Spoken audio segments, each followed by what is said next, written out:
Selon certaines sources, le fils aîné de Donald Trump se sent très mal. Pourquoi? Il se peut que ce soit dû au fait qu'il doit témoigner publiquement devant le Congrès plus tard ce mois-ci, ou peut-être c'est à cause du mauvais temps. Oui, c'est probablement l'effet de la météo.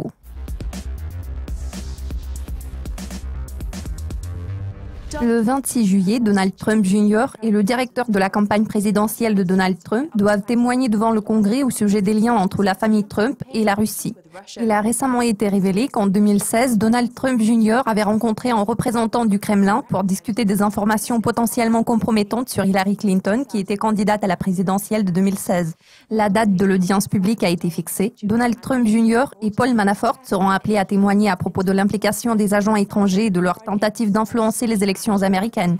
L'audition sera intitulée « Des leçons tirées des administrations actuelles et précédentes ». La vidéo de l'audience sera disponible sur le site du Sénat américain une fois que l'audience aura commencé. Cette vidéo a toutes les chances d'attirer plus de spectateurs qu'un nouvel épisode de la série américaine L'Apprenti.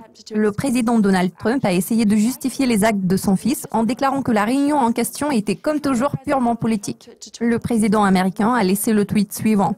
La plupart des hommes politiques seraient allés à une réunion comme celle de Donald Jr. pour obtenir des informations sur un adversaire. C'est la politique. George Takei a répondu à Trump sur Twitter. Non, Donald, ce n'est pas normal. Rien de tout cela ne me semble normal. C'est quelque chose que nous ne devons en aucun cas accepter. Selon les sondages, de plus en plus de personnes sont en désaccord avec la décision politique de Trump. Seulement 28% des Américains considèrent cette réunion comme étant acceptable. 53% des répondants pensent que cette réunion a été inappropriée. La majorité des Américains ont déclaré que le fils du candidat aurait dû refuser ce genre d'invitation.